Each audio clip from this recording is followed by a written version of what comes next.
Hello everyone. तो आज की हम इस वीडियो में देखेंगे वीकली करंट अफेयर। इसमें हम इस पूरे सप्ताह का करंट अफेयर देखने की कोशिश करेंगे और इसके इम्पॉर्टेंट पॉइंट को भी हम समझने का प्रयास करेंगे। तो आइए हम वीडियो की शुरुआत करते हैं। तो हम चलते हैं पहले क्वेश्चन की तरफ।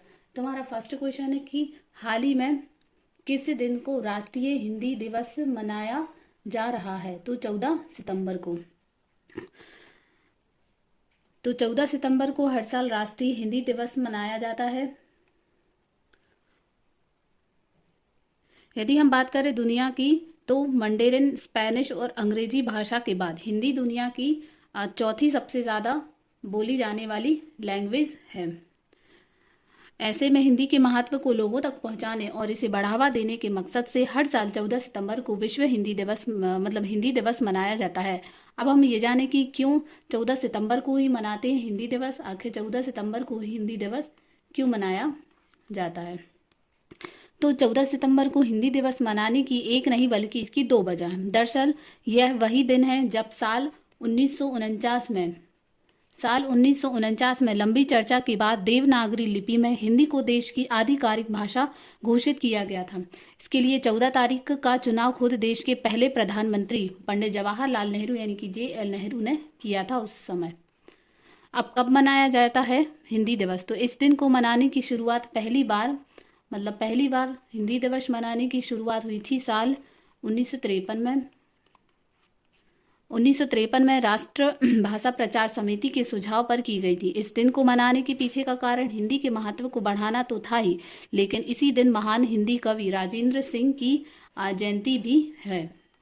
मतलब राजेंद्र सिंह की जयंती है, वो भी इसी दिन मनाई जाती है। भारत ही नहीं बल्कि इन देशों में भी बोली जाती है। तो वो कौन कौन से देश हैं? हिंदी सिर्फ भारत में ही सबसे ज़्यादा बोली जाने वाली भाषा नहीं है, यह दुनिया भर में सबसे ज़्यादा बोली जाने वाली चौथी भाषा है। भारत के अलावा कई अन्य ऐसे देश हैं जहां लोग हिंदी भाषा का इस्तेमाल करते हैं। अब हम इन देशों की बात करें तो इन देशों में है नेपाल। नेपाल के बाद आ जाएगा मॉरिशस। मॉरिशस के बाद फिजी। फिजी के बाद पाकिस्तान। पाकिस्तान, सिंगापुर, त्रिनाद और बांग्लादेश। ये कुछ ऐसे देश हैं जहां हिंदी भाषा बोली जाती है। वहीं हम भारत की यदि बात करें तो भारत में जो राज्य हैं उनमें कहाँ कहाँ मुख्य हिंदी भाषा बोली जाती? तो वो राज्य जैसे यूपी, उत्तराखंड, बिहार, झारखंड, झारखंड के बाद MP, छत्तीसगढ़, हरियाणा, ये कुछ राज्य हैं जहां हिंदी भाषा का इस्तेमाल किया जाता है। अब हिंदी भाषा का नाम है, मतलब जो हिंदी का नाम है वो हिंदी कैसे पड़ा, उसको भी हम उसकी भी एक स्टोरी उसको भी जान लेते हैं। तो क्या आप जानते हैं कि आखिर हिंदी भाषा का नाम हिंदी कैसे पड़ा? शायद आप जानते होंगे कि असल में हिंदी शब्द खुद किसी दूसरी भाषा से लिया गया है। फारसी शब्द हिंद, एक फारसी वर्ड है, फारसी शब्द जिसका नाम है हिंद। फारसी शब्द हिंद से लिए गए हिंदी नाम का मतलब होता है सिंधु नदी की भूमि। 11वीं शताब्दी की शुरुआत में फारसी बोलने वाले लोगों ने सिंधु नदी के किनारे बोली जाने वाली भाषा को हिंदी का नाम दिया था और तभी से इसे हिंदी भाषा बोली जाने लगी। नेक्स्ट क्वेश्चन है हमारा कि 2024 में G20 की मेजबानी कौन सा देश करेगा? तो करेगा ब्राजील। भारत की अध्यक्षता में हुए G20 शिखर सम्मेलन का सफल समापन हो गया है। समिट के पहले दिन ही सम्मेलन में घोषणा पत्र जारी करने पर 100% सहमति बन गई थी। अंतिम सत्र को PM मोदी ने संबोधित किया और फिर अंत में ब्राजील के राष्ट्रपति लूला डी सिल्वा को G20 की अध्यक्षता सौंपी। अंतिम सत्र को संबोधित करते हुए प्रधानमंत्री मोदी ने वन फ्यूचर पर भी बात की थी। इसका मतलब है कि जो G20 2024 की मेजबानी ब्राजील देश करेगा और ब्राज़ील के जो राष्ट्रपति हैं ये भी इम्पोर्टेंट हो जाते हैं क्योंकि ये अभी भारत आए थे। G20 की जो मीटिंग हुई थी उसमें शामिल होने। तो ब्राज़ील के राष्ट्रपति हैं लूला डी सिल्वा, ये हैं ब्राज़ील के राष्ट्रपति। नेक्स्ट क्वेश्चन है हमारा, किस देश ने फीबा बास्केटबॉल विश्व कप 2023 का खिताब जीता है? तो जर्मनी ने जीता है। बास्केटबॉल वर्ल्ड कप 2023 में जर्मनी ने सर्बिया को हराकर पहली बार वर्ल्ड कप का खिताब अपने नाम किया है। 2023 फीवा बास्केटबॉल विश्व कप पुरुषों की राष्ट्रीय बास्केटबॉल टीमों की ये फीवा बास्केटबॉल विश्व कप का ये 19वां टूर्नामेंट था। यह टूर्नामेंट 32 देशों में को शामिल करने वाला यह दूसरा टूर्नामेंट था और इसके इतिहास में पहली बार 25 अगस्त से 10 सितंबर 2023 तक कई देशों जैसे फिलीपींस, जापान और इंडोनेशिया द्वारा इसकी मेज़बानी की गई थी। मतलब इस की मेज़बानी 3 देशों ने की थी, जो है एक फिलीपींस, जापान और इंडोनेशिया। नेक्स्ट क्वेश्चन है हमारा, देश की पहली महिला पैरा कमांडो कौन बनी है? तो अभी हाल ही में बनी है हरियाणा की पायल छाबड़ा। ये है पायल छाबड़ा। कैथल जिले के कलायत की रहने वाली पायल छाबड़ा ने सशस्त्र बल चिकित्सा सेवाओं में डॉक्टर रहते हुए प्रशिक्षित पैरा परीक्षा पास की है। अब उन्हें पैरा कमांडो बनने का गौरव हासिल हुआ है। पायल छाबड़ा युवाओं के लिए मिसाल बनी है और ख़ास बात यह है कि पहले कोई भी महिला सर्जन यह उपलब्धि हासिल नहीं कर सकी है। विदित है कि मेजर पायल छाबड़ा देश के दुर्गम इलाके केंद्रीय शासित प्रदेश लेह लद्दाख के आर्मी अस्पताल में विशेषज्ञ सर्जन के तौर पर सेवाएं दे रही हैं। ये एक सर्जन है जो अभी हाल ही में पैरा कमांडो बनी है और ये देश की ऐसी पहली महिला सर्जन बनी है जिन्होंने पैरा कमांडो जैसी उपलब्धि हासिल की है। नेक्स्ट क्वेश्चन है हमारा, वनडे क्रिकेट में सबसे तेज 13,000 रन पूरे करने वाले बल्लेबाज कौन बन गए? तो बने हैं Virat Kohli.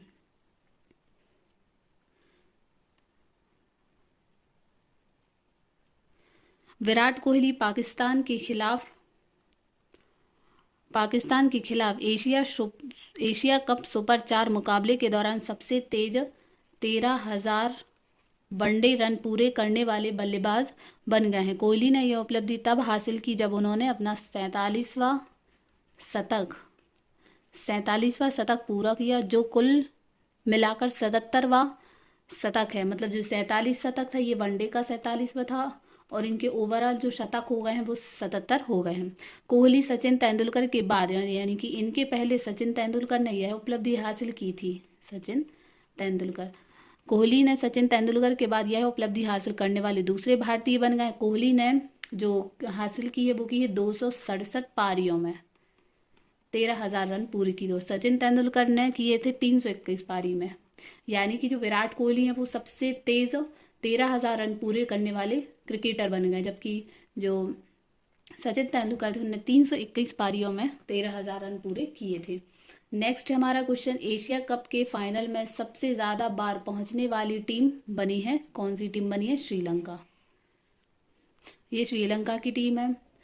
Sri Lanka team Asia cup के फाइनल में सबसे ज़्यादा बार पहुंचने वाली टीम बन गई है। श्रीलंका की टीम अभी तक 12 बार एशिया कप के फाइनल में पहुंची है। इस मामले में टीम इंडिया दूसरे नंबर पर है, सेकंड नंबर पर है इंडिया टीम। और जो इंडिया टीम है वो अभी तक 10 बार फाइनल में पहुंच गई है। और हम तीसरे नंबर की बात करें तो थर्ड नंबर पर है पाकिस्तान। जो पाकिस्तान है वो 5 बार फाइनल में पहुंची है। और जो बांग्लादेश की टीम है, बांग्लादेश की टीम पहुंची है अभी तक 3 बार फाइनल में पहुंच चुकी है। बता दें कि अब श्रीलंका का फाइनल मैच भारत से होगा और यह मैच संडे को यानी कि आज खेला जाएगा। यानी कि आज श्रीलंका और भारत के बीच एशिया कप का फाइनल मैच है। नेक्स्ट है हमारा, हाल ही में यूएस ओपन पुरुष एकल खिताब किसने जीता है? तो जीता है नोवाक जोकोविच ने। ये है नोवाक जोकोविच जिन्होंने अभी हाल ही में यूएस ओपन यानी कि अमेरिकी ओपन 2023 का पुरुष सिंगल्स का खिताब इन्होंने जीता है। ये सर्बिया के हैं।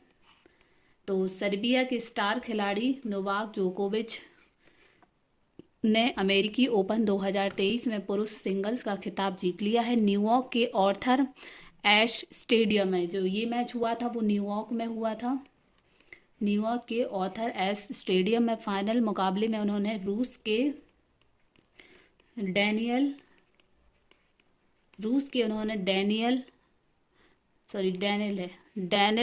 मेदवेदेव को उन्होंने हराया है। डैनियल मेदवेदेव को इन्होंने हराया है। और जोकोविच का यह 24वां ग्रैंड स्लैम टाइटल रहा है। जोकोविच ने ये जो टाइटल जीता है वो उनका 24वां टाइटल मैच रहा है। इस जीत के साथ ही जोकोविच ओपन एरा में सबसे ज़्यादा ग्रैंड स्लैम एकल खिताब जीतने वाले खिलाड़ी बन गए हैं। 36 साल के जोकोविच ने अमेरिका की सेरेना विलियम्स को पछाड़ दिया। उन्होंने ओपनर एरा में 23 ग्रैंड स्लैम खिताब जीते थे, जबकि ऑस्ट्रेलिया की मार्गरेट कोर्ट ने भी 24 ग्रैंड स्लैम सिंगल्स टाइटल जीते थे, लेकिन इनमें से 13 खिताब ओपन एरा से पहले आए थे। टेनिस में ओपन एरा की शुरुआत, जो टेनिस में ओपन एरा है उसकी शुरुआत हुई थी साल 1968 से। साल 1968 से हुई थी। जोकोविच यदि एक और ग्रैंड स्लैम जीतते हैं तो वह टेनिस इतिहास में सबसे ज़्यादा ग्रैंड स्लैम एकल खिताब जीतने के मामले में मार्गरेट कोर्ट से भी आगे निकल जाएंगे। नेक्स्ट हमारा, हाल ही में किस देश ने आईसीसी ओडीआई रैंकिंग में शीर्ष स्थान हासिल किया है? तो ऑस्ट्रेलिया की टीम ने। आईसीसी ओडीआई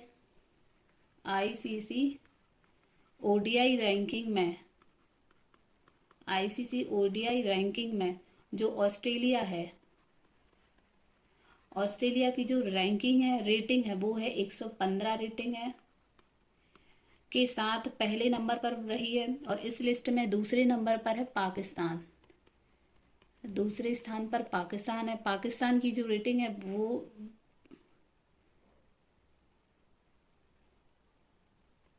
वो भी 115 है। और तीसरे नंबर पर है भारत। इस लिस्ट में तीसरे नंबर पर भारत है। चौथे नंबर पर है इंग्लैंड। नेक्स्ट है हमारा क्वेश्चन, दिल्ली के द्वारका में बना यशोभूमि दुनिया के सबसे बड़े international convention and expo centre का उद्घाटन करेंगे या किसने किया है? तो किया है प्रधानमंत्री मोदी ने। प्रधानमंत्री मोदी ने आज यानी 17 सितंबर को, ये इसका उद्घाटन आज ही किया है। 17 सितंबर को अपने जन्मदिन के मौके पर देश को एक बड़ा तोहफा दिया है। प्रधानमंत्री ने दिल्ली के द्वारका में यशोभूमि के पहले चरण का उद्घाटन किया है।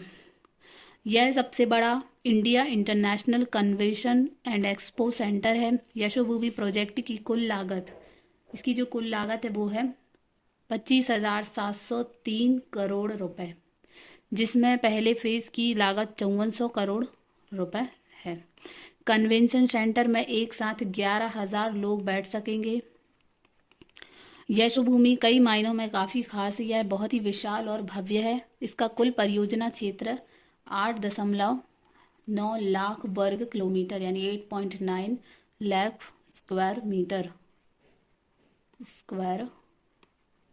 मीटर है, जिसमें से यशोभूमि क्षेत्र 1.8 लाख वर्ग मीटर से भी अधिक है। तो ये है यशोभूमि, जो दुनिया का सबसे बड़ा international convention and expo centre बन गया है दिल्ली के द्वारका में, और इसका आज ही इनोवेशन हुआ है। हाल ही में भारत के पहले यूपीआई एटीएम को किस पेमेंट सर्विसेज द्वारा लॉन्च किया गया है? तो हिटाची पेमेंट सर्विसेज द्वारा। ये यूपीआई एटीएम क्या होते हैं इसके बारे में भी हम देखेंगे। तो ग्लोबल फिनटेक फेस्ट में यूपीआई एटीएम सर्विस को लॉन्च किया गया। हिटाची पेमेंट सर्विसेज ने भारत में पहली बार इस बैंकिंग फैसिलिटी की शुरुआत की। सार्वजनिक क्षेत्र के बैंक यानी कि बैंक ऑफ बड़ौदा ने यूपीआई एटीएम सर्विस को लॉन्च किया है। बैंक ने अपने 6,000 एटीएम पर यूपीआई एटीएम की सुविधा शुरू की। 8 सितंबर को बैंक की तरफ से इसकी घोषणा की गई थी। इन एटीएम पर अब कार्ड के बिना यूपीआई की मदद से पैसे निकाले जा सकते हैं। बीते हफ्ते ग्लोबल फिनटेक फेस्ट में यूपीआई एटीएम सर्विस को लॉन्च किया गया था। ये था यूपीआई पेमेंट सर्विस के बारे में, मतलब इसके थ्रू आप बिना एटीएम के भी पैसा निकाल सकते हैं बैंक एटीएम से। तो इसकी शुरुआत की है हिटाची पेमेंट सर्विसेज ने। तो ये था हमारा आज का करंट अफेयर, यानी कि इस हफ्ते का करंट अफेयर जिसे हमने देखा पूरा। आई होप आपको पसंद आया हो। तो प्लीज़ हमारे वीडियो को लाइक करें, शेयर करें एवं चैनल को